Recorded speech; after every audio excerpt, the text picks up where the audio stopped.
without further ado, let me introduce your presenters for today. From the Education Development Center, we have Jim Vetter. He's the Associate Director of Health and Technology, and Eleanor Dong, a research assistant there.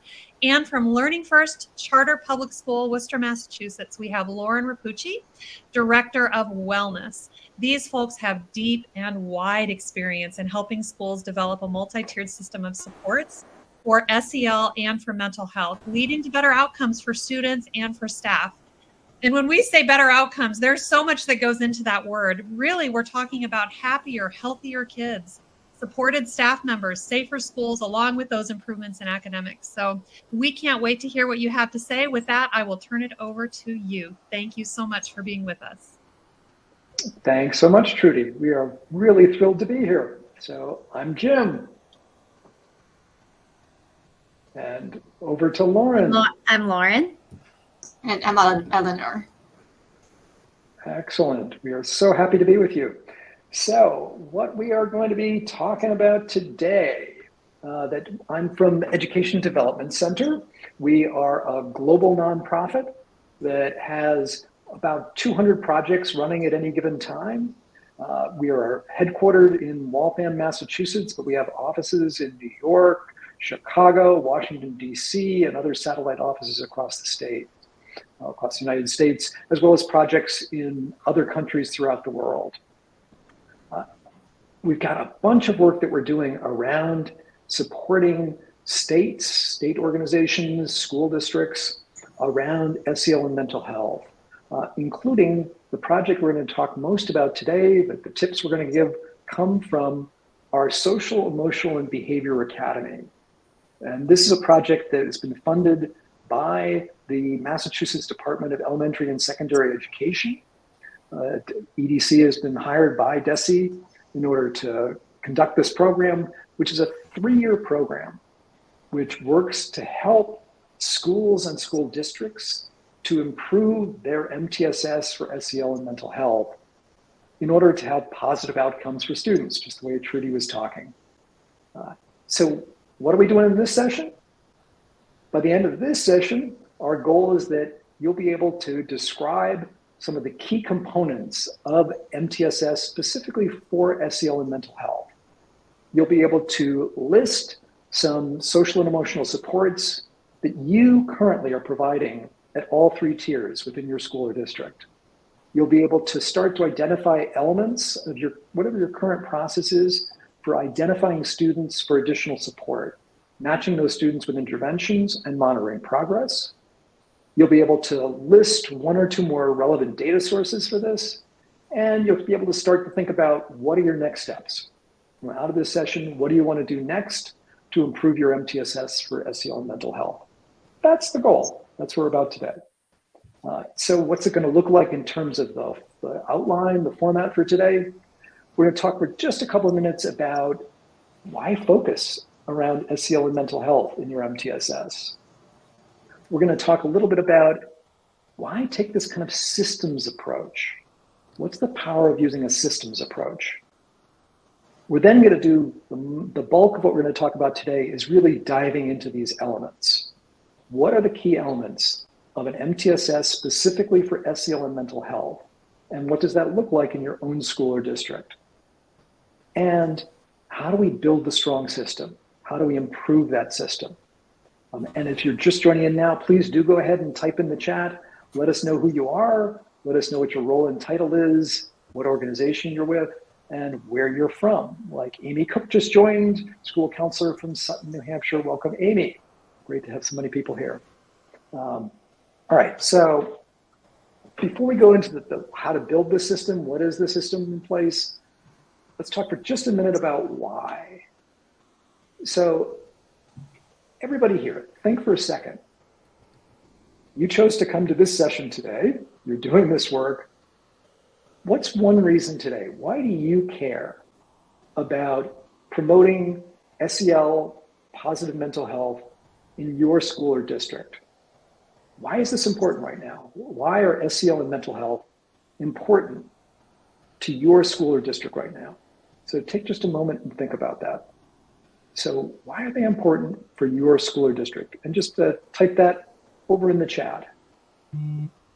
What are some, and it's great, it's got more people introducing themselves, fabulous. So Lauren, while they're thinking about that, within, just tell us a sentence or two about your school, where you're located, what kind of school it is, and then what's a reason why you care about SEL and mental health in your school? Sure. So we are a K-8 charter school, and we are located in Worcester, Massachusetts. We have a pretty diverse population at our school, a lot of English language learners. And I would say at our school, the biggest thing is that we know that SEL and mental health is a critical component to student success, not just in academics, but also in life and their ability to access the careers and have the fulfilling relationships that they need. Mm-hmm. Yeah, it sounds like, Lauren, lots of folks agree with you that making sure we're supporting the whole child. Folks are seeing increased SEL needs to help our students to feel safe and be prepared to learn, just as you were talking about, Lauren. But for many districts, behavior and SEL have become a desperate need. Can't function without addressing it. Right? High performing, high anxiety. Right? Need to address SEL needs before expecting academic success. Right? So lots of other increased pressures, expectations on students causing increases in anxiety and the need for self-regulation strategies, right? Lots of reasons, lots of powerful reasons people are sharing about why focusing on SEL and mental health is really important. Sure. Well, and we know, right, if we look at the stats, right, we see this day to day in our work with students. And if we look at what the research is telling us, students' mental health needs, some of you may have heard about the kind of statements the Surgeon General has been making about, right, the kind of crisis level of mental health need, with some of the stats showing over 40% of students showing depressive symptoms, over 20% of students in some surveys seriously considering suicide. And we know that this is not just randomly distributed. We know that these mental health needs, these social emotional needs are true for all students. But it's not exactly the same every place and for every student. We know that students who are minoritized, students who are discriminated against, not supported, show higher levels of stress, higher levels of mental health risk, and that includes LGBTQ plus students, students of minoritized races, multi-race students. And we know that lots of students, over half of students in some surveys who needed mental health services can't access them outside of school. So if it's not happening through us, it may not be happening. And educators are reporting, like folks were saying in the chat, right, that educators are reporting increased classroom behavior problems, particularly coming now at this stage in the pandemic, post-pandemic. And it's not just the students are struggling, lots of adults are struggling too. Lots of staff are feeling that kind of increased burnout and stress. Does that match what you're seeing, Lauren? Absolutely. I think that, really what hit me is the part about over half the students who need services can't access them outside of school. We're definitely feeling that. Like, we're feeling like we are one of the primary kind of lifelines to mental health supports for our kids. And in some cases also for our teachers, even like as administrators, really being the supports for those teachers. Mm-hmm.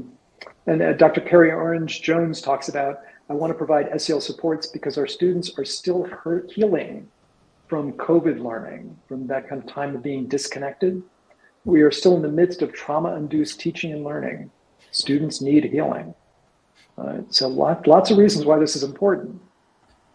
What's the good news is we know that when students are exposed to evidence-based SEL, they are more likely to see academic gains and to have fewer social and emotional and behavioral challenges. And that when students need and could benefit from higher level mental health supports, the earlier we can detect that and the earlier we can intervene, the better the results. Right? And I suspect many folks here, I know that there's some folks here who are SEL specialists for their district or schools. Lots of folks have probably seen some of these stats before, that we know from some very good research that if we use systematic social emotional learning, we see positive results both in terms of behavior, in terms of affect and mood. We see academic gains, right? The key stat was that 11 percentile points better in academic achievement on average, right? So we know that there are a lot of good reasons to focus on SEL. So why build this as a system of support? Well, when we think about at Education Development Center at EDC, when we're working with schools like Learning First or school districts across Massachusetts, across the country, what we see is that every school district, in fact, has in place multiple tiers of support around SEL and mental health, right? Every school district has a system for identifying students who could benefit from higher level supports, for matching that students with supports, and for being able to do some sort of progress monitoring. The question is, how effectively is that system functioning? So, we don't come in and say, okay, here's the plan, we've got the plan, here's what you're gonna do. You're gonna toss out everything you've done, let's do this instead, right? Because like a speeding train, every school is already in motion. There are students whose lives depend on that school every day. So it's important to be able to kind of step back and see how this whole system is working and be able to then make prioritized improvements that can benefit both staff and students. So this is what this looks like, right? This is a whole conference around MTSS. So this model is not going to be a shocking model to anybody, right? As we think about how we apply this though, specifically to an MTSS for SEL and mental health, and how do we use an improvement process for each individual school and district, like each individual school and district represented here from all these different states that folks checked in from. We think about what are the kinds of tiers, right? What are the supports at each tier? There's tiers 1, tier 2, and tier 3. We think about what is that process? How do we identify which students at any given time could benefit from some additional supports? How do we get those students connected with supports? And how do we know if those supports are working for them? And then we think about what are the kind of overall drivers of success? Are we seeing leadership commitment? Are we seeing enough professional development for staff that staff can carry out their roles? And are we using the strategies that we know are effective implementation strategies to make sure that the supports we're providing actually reach the students who benefit from them? So if we do that, if we take this systems approach, then we make sure that we get a solid foundation of SEL competencies. We have a system that allows us to catch students before they fall through the cracks. We can identify and address challenges with right interventions that really benefit students. And we can ensure that there's an alignment across all grades. And this whole process enables better communication and coordination, and in the end, supports the whole child. And of course, the reason why we're all doing this is to get positive outcomes for students. So that's why we're taking this kind of systems approach. So let's go now into the meat of it. Let's unpack this system. What does this MTSS specifically for SEL and mental health look like? Right? We know this is the model, this is where we're going to. So let's look at each tier. One of the tools that we use, and Eleanor is gonna put a link for us in the chat, here's a tool that we use with the schools and districts that we consult with in the academy and otherwise, is a tiered support inventory. And this is kind of a deceptively simple tool that what this tool does is helps people just get out of their heads into a document. What are the supports that are currently being provided to students in your school or your district at each tier? So as we go through this section, I'd invite each of you to really think about, within your own setting, within your own school or in your own district, what are your answers to this question? What are the supports you're providing? So thinking about tier one, right? We know tier one is our universal support, our support for all students. And we know that involves things like high quality social emotional learning that is intentional, that is systemic. So it's not just, I, as the kindergarten teacher, read an interesting book, and so now I'm going to do something, practice a couple times in my classroom. That what's really happening systemically, that these supports are implemented consistently and implemented well. So if I've got a particular evidence-based social emotional learning program, it's not that as fifth grade teacher, I just grab, let me grab lesson 21 today and maybe I'll go to lesson 2 tomorrow. We think about, is this really being implemented consistently, really well? And is it vertically and horizontally aligned? What the heck does that mean? So vertically aligned, thinking about, say, all grades, all classes at a particular grade are receiving these universal supports. And these supports then are connected as we go up through the grades. So what students are receiving in kindergarten relates in some way. It may not be the same, but what they're getting in grade 1, 2, 3, 4, 5, 6, 7, all the way through high school. Have we thought about this as really a whole system? And so these tier one programs and practices can include direct instruction, right? Lessons, can include classroom practices, pedagogy that supports, say, students' relationships.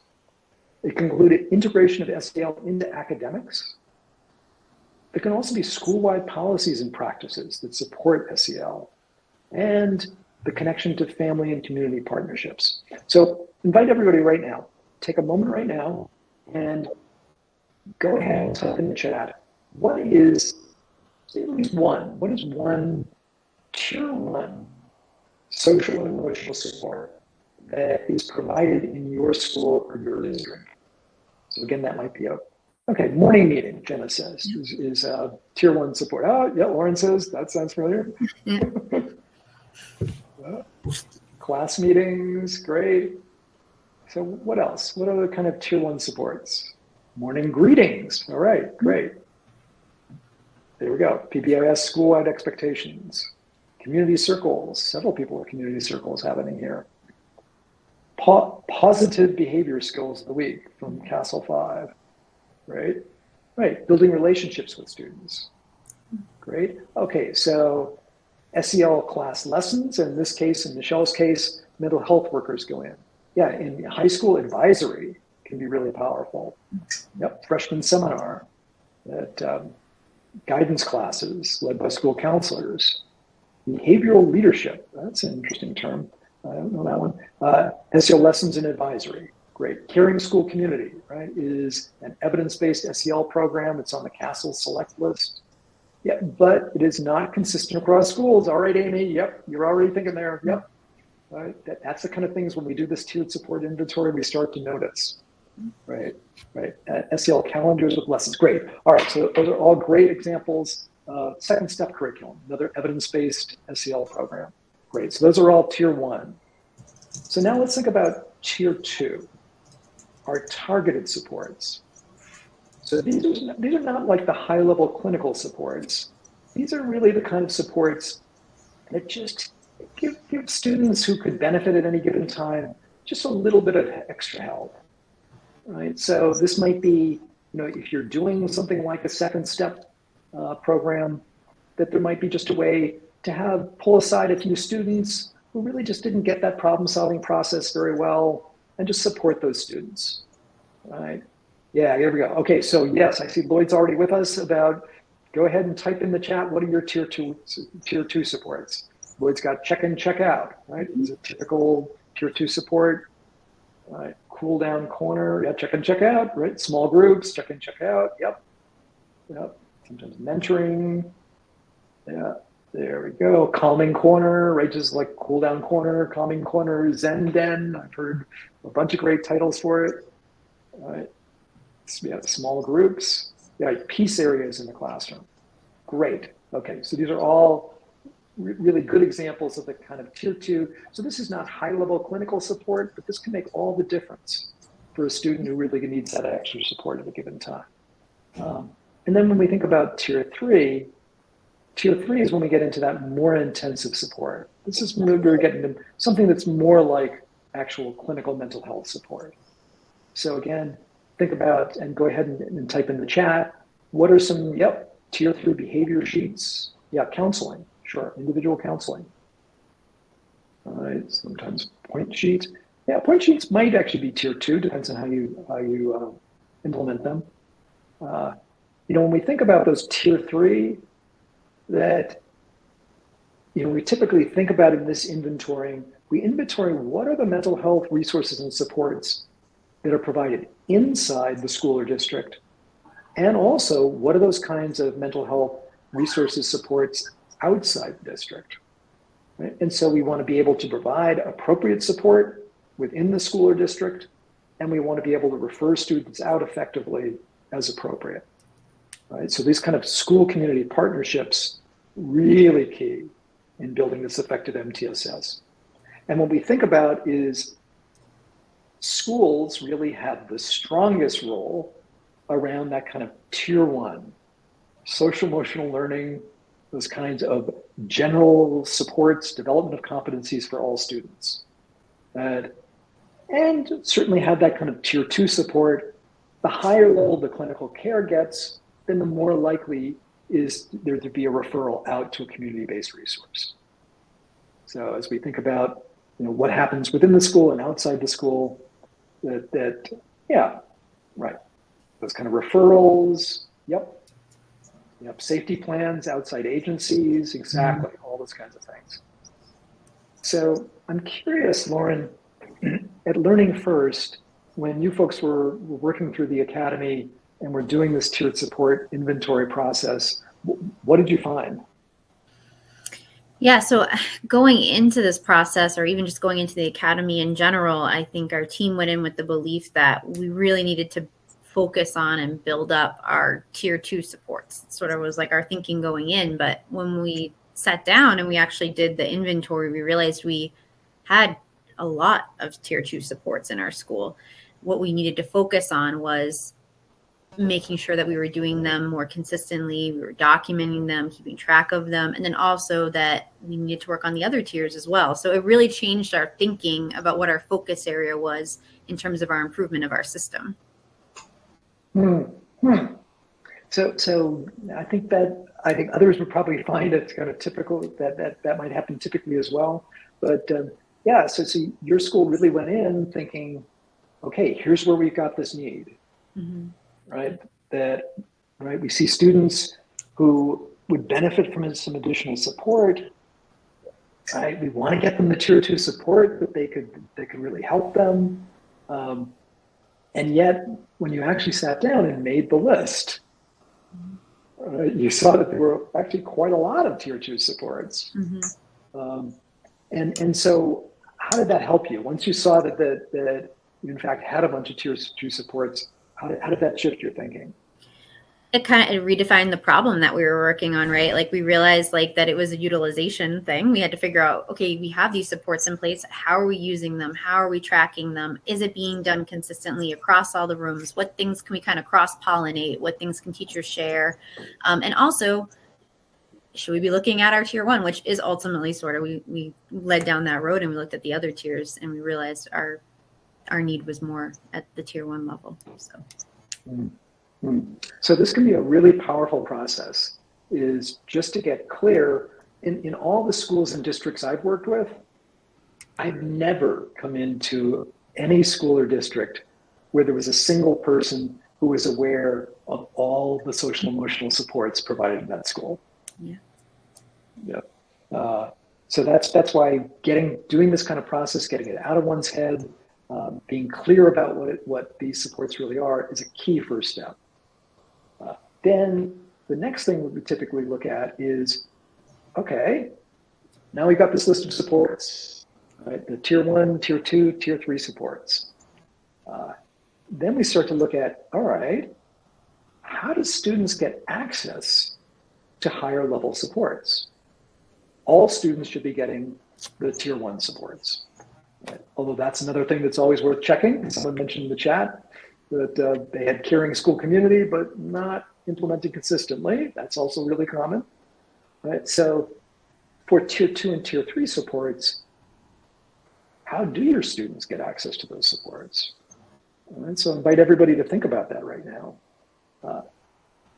Right? So we want to make sure that all adults know what the common signs are of when a student might be in need or benefit from a higher level social emotional support, even just as a little bit more, like a tier 2 support.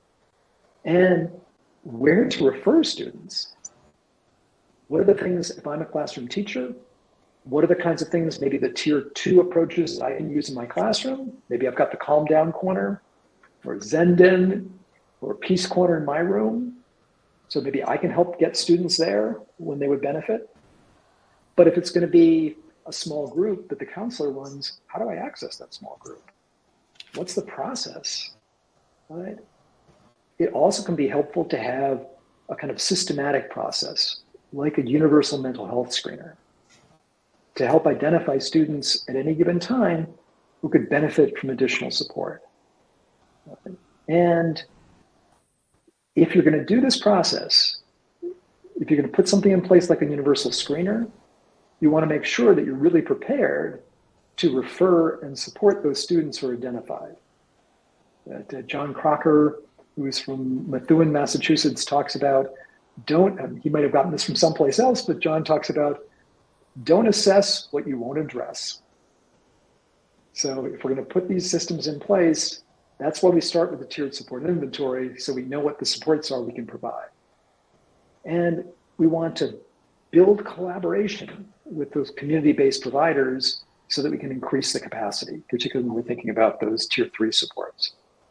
Right? So what we suggest, here's another tool that folks can use. We're going to stick in the chat. Thank you, Eleanor. This is just a simple tool. Yeah, Trudy, I love that quote. Don't assess what you won't address.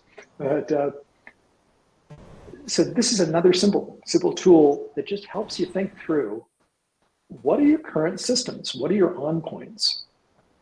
How can you help? How do you currently identify which students could benefit from higher level supports, and how do you help get them to those supports? Right. So what we do is we work with schools and districts to develop something like this kind of a flow chart. Right? So what are the ways that you help students know when students could benefit from support? So staff referral. Teacher says, the student is seeming anxious and upset or withdrawn, talks to the counselor, says, other supports you can provide. Somebody from the family may bring forward those kind of concerns. You may have some data systems. Some folks here using some behavior tracking like Swiss systems. Right? Or are there ways that students can self-refer? And there may be processes, and once that happens, what happens? Who takes those referrals? Who processes them? And how do you get from that referral process all the way through to being able to then identify the appropriate supports and provide those supports to students? And then sometimes there's a kind of a separate system if there's an acute event. So if there's some sort of extreme behavior, or maybe you get the report that a student has been hospitalized, psychiatrically hospitalized at home. And when that student comes back, then you're going to want to provide immediate supports for that student. You're not going to wait for the student support team meeting that might be happening 2 weeks from now. So again, the idea is to really make a map of this process to see how is this process working currently? And again, in every school and district that I've worked with, I've never had anybody already have this system mapped out. That there are people aware of lots of parts of the system, but usually that there's not one person who can lay out this whole system. So curious, Lauren, at your school, when you did this kind of mapping of the referral process, what did you find?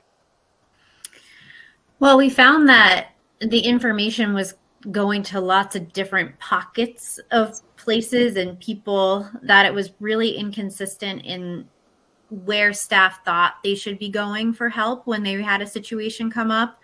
Information, really was living in lots of different places, and they weren't always all communicating. So that's what we found when we sat down and we looked at our system. Yep, but I remember when you did that. So then, when you saw that, right, that there were lots of different places the information was going, and that there wasn't kind of one clear flow, what did that lead you to shift? What did you do? Yeah, it made us as a team sit down and really talk about what we thought the best path would be for that information. And the nice thing was the team we were working on, it had teachers, it had guidance counselors, it had administrators. It really had all the stakeholders, with the exception of like the students, I would say, at the table talking about where should this information go and how do we want to be gathering this information. So it ultimately led us to develop a electronic referral process and system, and a flow chart that looked very similar, Jim, to the one that you just displayed up there, that we're really able to sit down, create as a team, and share with the staff for when they are having an issue. So we could clarify where the information went and make sure all the relevant people knew what was going on. And how did that benefit you? What happened when you got that system clearer? Oh, it made a huge difference in terms of our efficiency with identifying students, our ability to communicate with families, students, teachers about what was going on. So one thing that came up a lot, and I'm sure other people out there relate, an issue comes up with a student and you don't necessarily maybe know what happened. Somebody addresses it, the counselor maybe spoke with the child, but you don't know what happened necessarily. So it really gave us the ability to kind of close that communication loop, and keep teachers and families and kids all on the same page. So it was really helpful. And I mean, the timing worked out well for our school as well, because when we got this system in place is when COVID happened. So then we already had a whole referral process up and running electronically for kids. So we were able to really leverage that when everybody was remote learning. So that was another piece that was very helpful. Yeah, and I remember that with your school, and I saw that with a bunch of other schools and districts, which was that when the pandemic closures hit, right, it was incredibly difficult for all of us, for everybody, for educators, for families, for everybody. Mm-hmm. And that the schools and districts that had taken the time to put a clear system in place were so much better able to flex. Yeah. Right. That just the fact that you had this map, mm-hmm. and you've done some really nice work around your connection with your community-based partners, mental health partners as well, that then you were able to go back. I remember when you and your school went through your tiered support inventory and said, okay, well, tier 1 can't look exactly like this anymore. So what is it going to look like? What is tier 2 going to look like? What is tier 3 going to look like? And the fact that you already had it all mapped out, I'm not saying it was easy, but you were able to make those shifts very quickly to benefit your students. Yeah, absolutely. It was like you said, it was like having that blueprint. It kind of made it a lot clearer what we needed to do. So I'm noticing that Rana asked, back when we were thinking about the supports, says a behavior plan with specific goals and check in, check out with the student daily is a tier 3 intervention. Yes. But what would you say, Lauren? Yeah, I would say that sounds like a tier 3 intervention to me. I would also say that it sounds like I hear multiple things that you're doing for that student when you're sharing that. And you could really break it down and you could say maybe like a check-in, check-out is a tier 2, but then they also have a behavior plan, which is a tier 3. I kind of like to think of it as like layers. as opposed to sections, right? So that tier 3 layer, you have that behavior plan, that very specific plan. And then at that tier 2, maybe more of like that check in, check out. Oh, that's nice. I like that kind of layers idea. Because thinking about what Rana didn't mention is, no doubt, there's also tier 1. Mm-hmm. Absolutely. Right. So nice.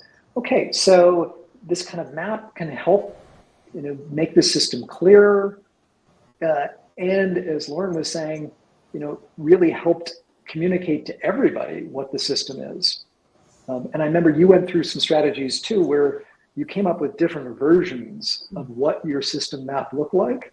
Yep. Right? That this kind of flowchart version was perfect for your team, for your social emotional support team folks.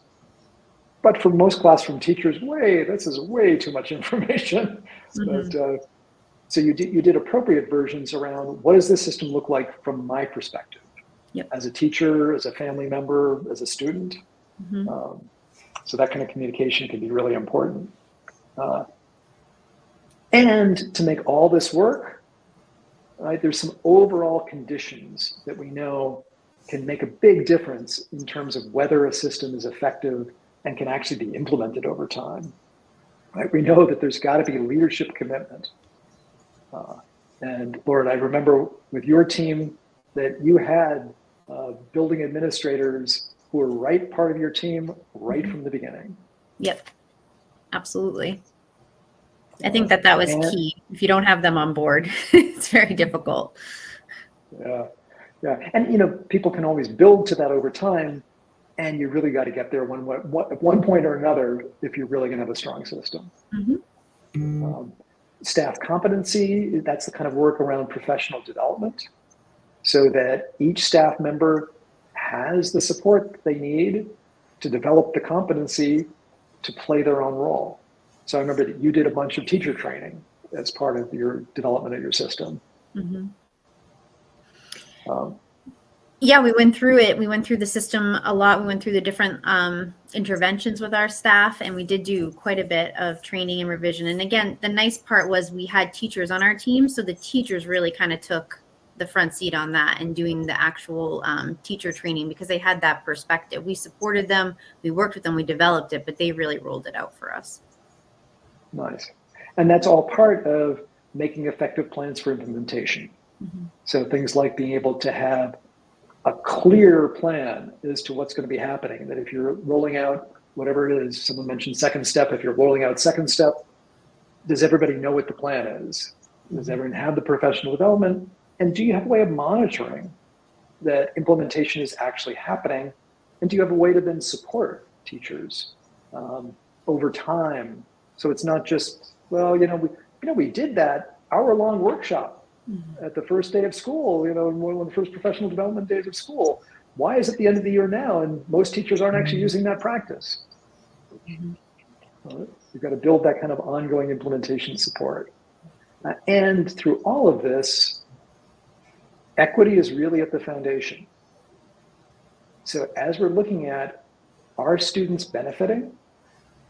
Who are students getting identified to receive supports? What supports are they receiving? Is this benefiting students? We really want to be asking those questions about who is being identified and who is benefiting. So if we're identifying all boys of color for behavioral issues,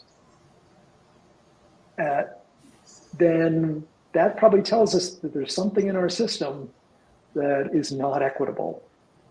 So we really got to be thinking about, as we heard with our keynote speaker, we've got to be thinking about what is just getting our first awareness about who's getting served and who isn't.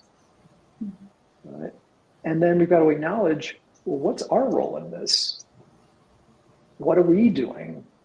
Because we could say, well, it's society, which can be true too, but, what are the ways in which we may not be identifying other students who could benefit from these supports, or over-identifying students for behavioral interventions? So as part of looking at the system, that's one of the things that is really important for us to keep in mind. And so then how do we go about strengthening the system, right? We've been talking about that all along, right? What we want to do is first assess the system, look at the system clearly, see what's there, right? Build the kind of team that Lauren talked about, right? Know why we're doing this, right? That was why we talked about in the beginning. Why do we care about SEL and mental health? We got to know what's the reason for this, right? Assess, and out of that, we develop an action plan. Then we've got to implement that plan. We've got to implement and improve and continue looking through, are we evaluating our progress? Is this plan working?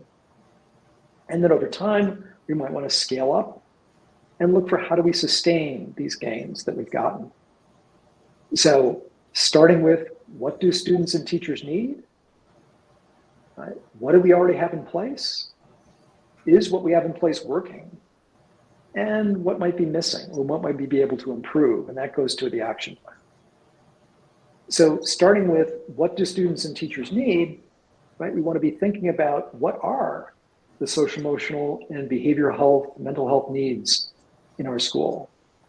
And there are a bunch of, so again, invite folks to think about in the chat, to think about and type in the chat, what are some of the data sources that you have in your school or district that can help you understand about what are the social, emotional, mental health, behavior needs of your students. So take a second to go ahead and just type those in the chat. And Lauren, for Learning First, what kind of data sources did you look at to tell, or what do you look at to tell what are the social emotional needs of your students? Yeah, so we use Swiss, so we look at our Swiss data. We look at our attendance, both student and staff attendance, I think can kind of be a nice picture into how people are doing. We take a look at referrals. So we now have that referral system in place. So we take a look at what students are referred, what they are referred for. We take a look at grade levels. And so we'll look at behavior and referral data for that, grade levels, times of day. We also do student surveys and we do staff surveys. So we take a look at student and staff surveys to see what they need. And then also, I think just talking to people too, like that qualitative piece, that more informal piece. Like I said, we have teachers on our team. They really are the representative of the rest of the staff. So they go back to their teams, they talk to their teams about how things are going, and they give us that feedback. And the conversations, that we have with our staff every day as well. So I think that's also important. Mm-hmm, mm-hmm. Yeah, that's interesting. So you look at all those kind of like the stats, the numbers, you look at the behavior data, the referral data, you look at the survey data. Yep. And you also just talk to people. Yeah. Yep. Super powerful, right? It's something I think we overlook and we forget, like the power of those, conversations with people and what we take away from them. Yep. But it sounds like what you're doing is combining those sources. So, you might come up and talk to me as a teacher or a counselor in your school, and I might just be having a bad day, and I might give you a whole load of everything that's wrong. And it sounds like you'd listen to that, but you're also then putting it in the context of what is the behavior data showing, what is the survey data showing, what do the referrals show, and using those many powerful sources together. Yeah, absolutely. Nice. And I see lots of folks are doing kind of similar things, talking about they use branching minds. The behavior screening insight survey is super helpful. Insight survey, and other folks are looking at other survey sources. Right, same thing. Referral data, attendance data, behavior plan. Yep, interesting. Oh yeah, getting information from community agencies about like what's happening in the neighborhood. Also, yep, and I know that you do a lot with family engagement also, to get that sense of context as well. All right.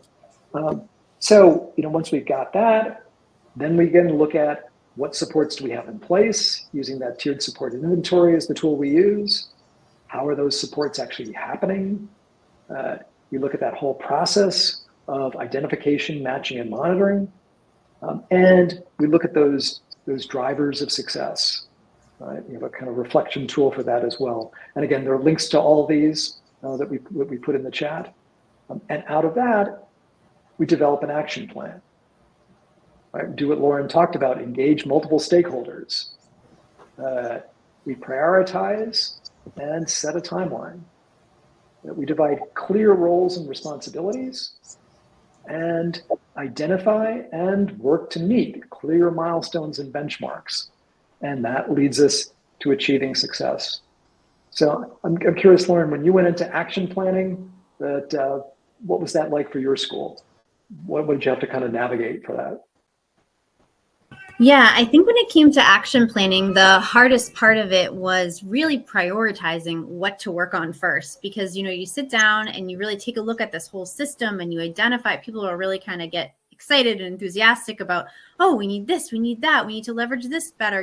Everybody has lots of really great ideas, but you just can't do it all at once. And it's a long process to get the system exactly where you want it to be. And you're always improving it, right? So it was that process of prioritizing, okay, what do we want to work on first? What is the biggest bang for our buck in our system that will help support our kids? And what do we, and also considering what else are we doing in our district and how does this priority fit in with that? And is it feasible? I think that was really important to consider as well when you're action planning.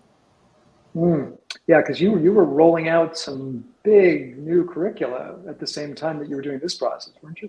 Yeah, we had just started a new curriculum like the year before, but again, it was kind of interrupted with the school closure and everything. So yeah, teachers were taking on a lot, so it had to be manageable for them.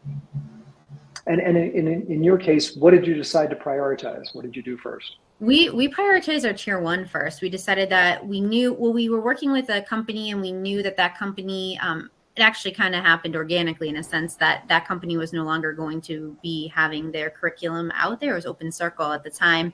So we knew, okay, we're going to need a new tier 1. So it was a good opportunity to step back and say, okay, what do we really want our tier 1 to look like? And so that's what we focused on first. Nice. So let's toss this out to other folks. So as you're thinking, now's time where you can ask some questions, make your own comments. As you're thinking about this whole system, using this kind of improvement process for an MTSS for SEL and mental health in your school or district, what are the kinds of things that you're wondering about? What are the kinds, as you were going through this process, where did you feel like, oh yeah, we've done that inventory. We know what we're going to be doing here. But maybe we don't have that map of the identification, monitoring, matching and monitoring system.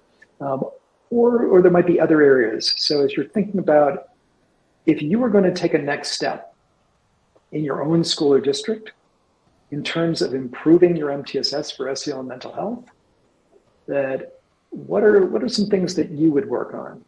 Where do you see that process next? Okay, and if you want to talk with some of us from EDC, you can actually, we're doing free 30-minute consultations where we're happy to talk with you about what your MTSS for SEL and mental health looks like. So you can just click on the link that Eleanor was nice enough to put in.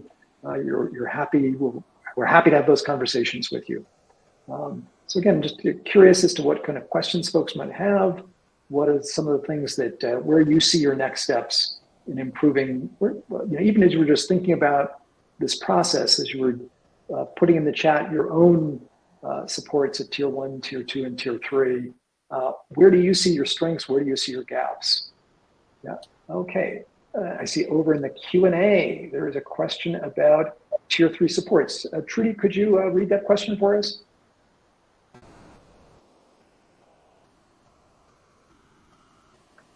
Let me get over here. Oh, yes. So Rana's question about tier 3 supports, we did address a little bit earlier. So we've got that one. Okay, great. Yeah.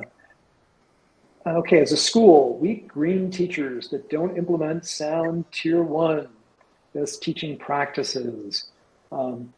So Lauren, I know that all of the teachers at Learning First are fabulous, experienced teachers. You would never have had this issue. But I'm wondering, what do you do if you find a teacher who's maybe brand new, and how do you help that to? What do you do at Learning First around supporting that teacher, around the social emotional supports? Sure. So I think the first kind of step, and this really is helpful for all teachers, even seasoned ones, is we have everything mapped. So all of the lessons, we use two different programs, and we map every day for the teachers. Granted, we build in some flexibility. We let them, tailor things to their students, but we really make sure, especially for a new teacher, it's extremely helpful if things are mapped, if it's clear what the lesson they're going to be working on, what the topic they're supposed to be focusing on is, just kind of like taking away that planning side for them. Of course, they still have to look at it, but that really takes some of the lift off of the lesson, and it allows them to really more focus on how they're interacting with the kids and how they're delivering the content versus like what they're actually going to be doing with the kids. So I think that's one piece. I also think that what we do too is we'll have teachers observe each other. So like if a new teacher comes in, they can go and observe the SEL block with one of our more seasoned teachers, maybe one of the teachers that's actually on our team that's been part of the process. I think that that's very helpful for teachers to see other teachers delivering the instruction. And then, coaching, working with teachers going in, I'll go in and do an observation. Another administrator might go in and do an observation and sit down and really give very targeted feedback and support to the teacher from the administrative side. But again, I think it all begins with having things well planned and consistent across classrooms and across grades, because then it makes it very evident to a new teacher what they're supposed to be doing. Well, that's interesting, because what you just described sounded kind of like an MTSS for staff support. Yeah. No, you're totally right. Because you got that kind of strong tier 1 support. You put everything in place so that it was really clear and materials were available and all of that was easily supported. And then you identified who are the staff who could use a little extra help. And you found different ways to get that to them. Nice. This is great, Lauren. Thank you. And then, so Dawn has asked a question says, we have a good system of identifying students, but we struggle with providing tier 2 interventions in the classroom. So that's both SEL and academic. So you had initially thought that Learning First didn't have enough tier 2 supports, and you found that you really did. So I'm curious any thoughts you might have about that, about providing tier 2 supports, interventions in the classroom. Yeah, I think that what helped us is really being able to recognize what tier 2 supports were. I think kind of clearly defining what they were and talking to the staff about that, because a lot of teachers are doing tier 2 things in the classrooms. They might just not necessarily recognize it as that. And I think just bringing that level of awareness to it is very helpful, because then it's really changing the way you're thinking about what you're doing. It's not just, it's just good. You hear a lot it's just good teaching. Well, yeah, it is good teaching, but what impact does that have on the kid, and recognizing that? And that kind of helps teachers identify, I should do that with this child too, because I do that with this kid and it helps them because of X, Y, and Z. And this child has kind of a similar need, so I'll do that with this kid too. Or, well, this one does their calm down corner routine, I'll have so-and-so join with them. So that way they can do it together, really helping them kind of just better leverage what they're already doing, because adding on is hard. It's a big ask for teachers in the classroom right now. So I think just trying to better leverage what they are doing at the tier 2 level and things that are happening in the classroom. And again, bringing that awareness to it. That's sort of my thoughts on that. Yeah, makes a lot of sense.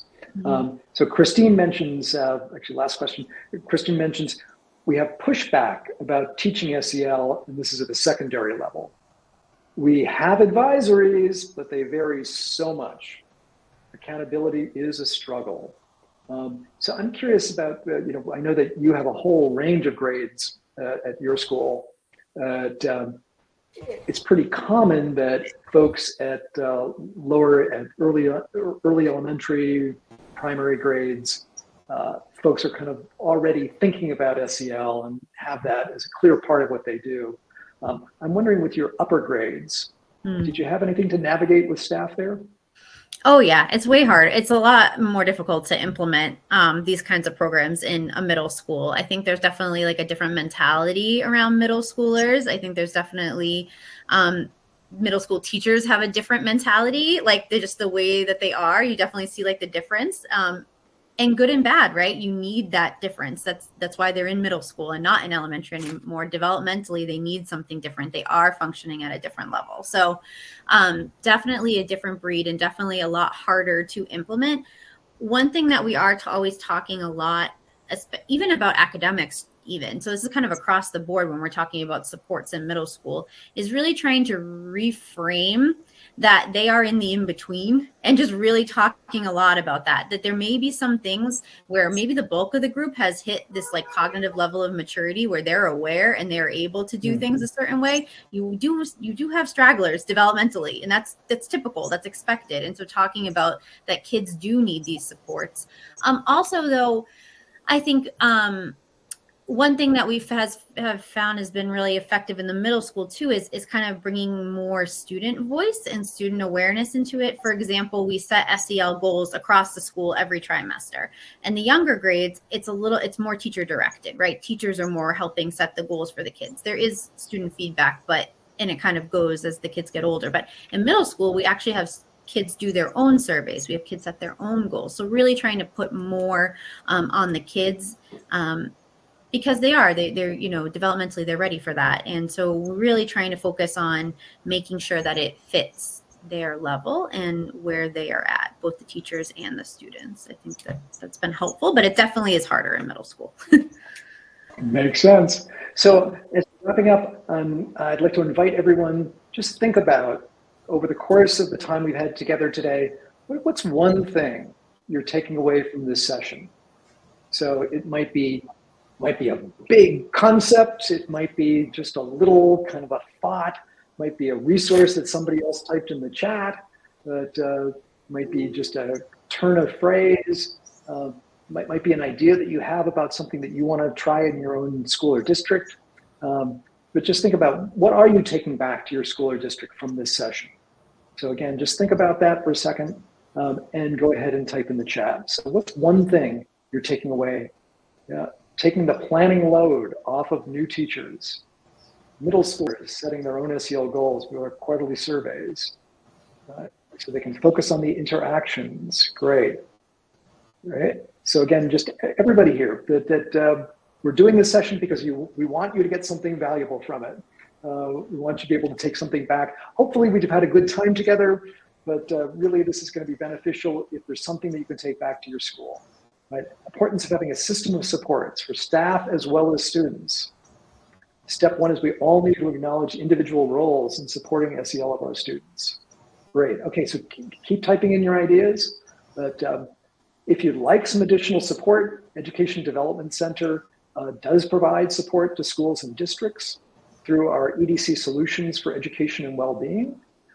And we've got a range of supports we can provide around helping teachers integrate SEL into practice, around this kind of adult wellness thing that people are talking about how to think about incorporating SEL priorities into policies, system structures. That's on the state level as well as on the district level, that we can work with schools and districts to conduct the needs assessment, like we talked about, and to create those kind of mental health and suicide prevention practices and policies. So please, feel free to be in touch with us. That you can find out about us through that the EDC Solutions website. And again, if you'd like to have a brief consultation with us, feel free to use that link and book a free consultation. Again, all the slides are down here right below the video area. You can click on that and get the slides. And we really appreciate being with you today. Thank you so much for your presentation. Thanks for all of you for being with us today. Next thing up is a live podcast with Dr. Batch and Dr. Elliott. Hope you'll join us for that on the main stage. Thanks again to our wonderful presenters for bringing this information to us. All right, everyone. Thanks so much. Take care.